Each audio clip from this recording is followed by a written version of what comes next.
Okay, let me just stop right there and get focused. I tend to psychologically shy away from getting into this because it's such a upsetting subject and so real. I want to start out with the audio of the 1-minute government-paid-for video that we have up on Infowars.com. This is AmeriCorps paramilitary propaganda ad.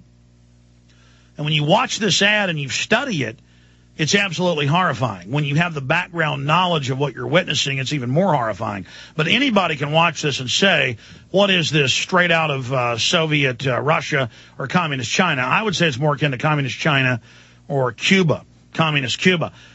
Now, this uniform they're wearing, I saw different bills. Bill Clinton got passed to start this in 1997.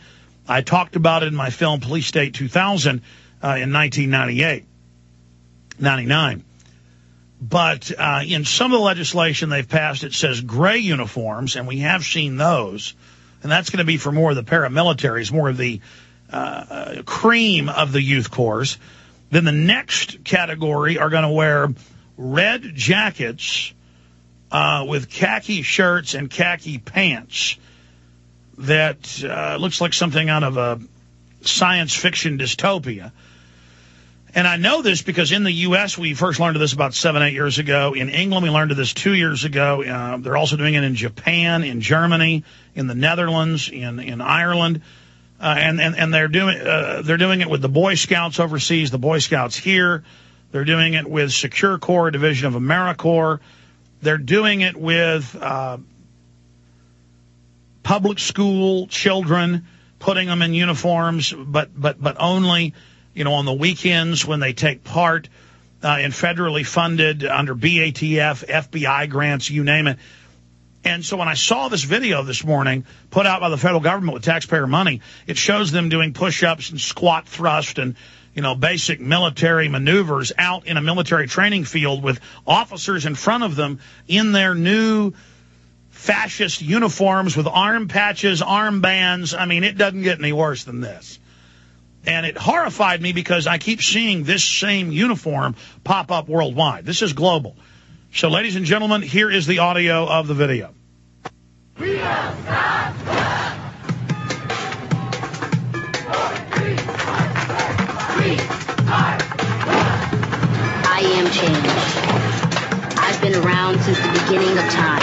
Ask not what your country can do for you. Over the years, I've had many faces.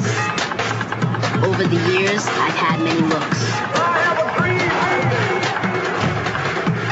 But I've always had the same goals. We don't stop. To make this world a better place by helping those who need it most. To never turn my back when things get tough. And to show that positive can always overpower negative. All right, that's enough. I can't listen to any more of it. Yeah, positive. That means I don't think, I'm just positive and follow orders. And they show pictures of Martin Luther King and Gandhi. Martin Luther King and Gandhi would have fought against what's happening right now. You better believe it. So this is almost like if the Nazis rolled themselves in happy, lovey, liberal packaging. But when you study what the actual training is, it's to spy on neighbors. It's to have a national security force as big and strong as our military. And then you read specifically what the White House says. It's going to be compulsory at military camps. Rahm Emanuel's on record. It's been at change.gov. But they're in uniforms, chanting and marching and with flags and out there drilling. I mean, it's a field marshal basically running it. All of this going on, and this is just the public face of it to sell the population.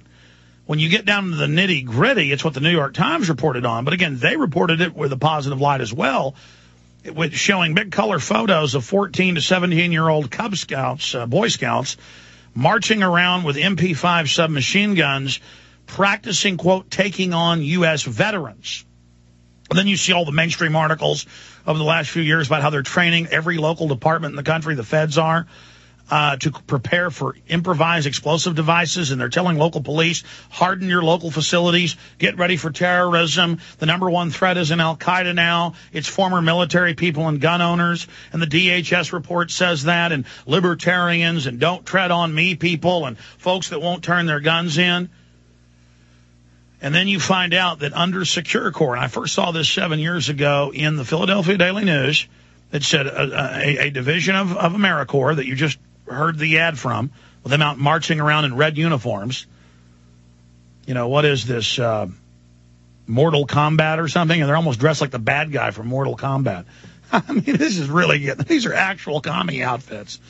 I mean, talk about, this is unbelievable. I mean, you might as well wear like leather jackets and leather ball caps or something. I mean, it's just out of control. Armbands, the whole 9 yards. And the young, stupid kids love this, folks. They love playing with guns. They love being able to march around and drill. They love being made to feel important. And so they're now launching this with millions of youth nationwide. That means within 2 years, they'll be ready to move against the population. 4 years, really ready to move. And you watch, when Barack Obama leaves in 4 to 8 years, the next president, whether it's a Republican or Democrat, they're going to expand it. Because the presidents are now just front men and puppets. So I want to give you some of the background of this. But if you notice, it's not ITT technical anymore. It's ITT, law enforcement, security guards training. It's not how to fix computers. It's not how to make computers. It's how to be a cop or a rent-a-cop. And the public schools have these law enforcement semesters in high school and junior high where they train them to write dossiers on their parents. And now the New York Times reports as if it's a good thing that children are telling their parents to turn the faucet off and don't water the yard and bossing their parents around and tattling on their parents. Oh, isn't it cute? No, it's not cute. It's hardcore scientific tyranny. Stay with us. We'll break it down and take your calls on the other side.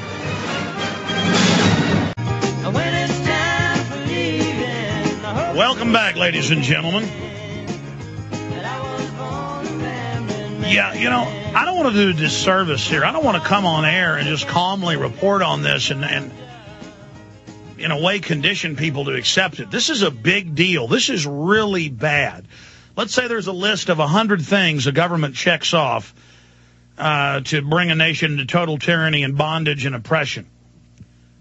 And one of the biggest ones you check off is indoctrinating the youth paramilitarily to train the central government, to serve the central government, to be trained by the central government. And that is what is happening now. And I keep telling people it's in government documents, it's being set up, it's being done.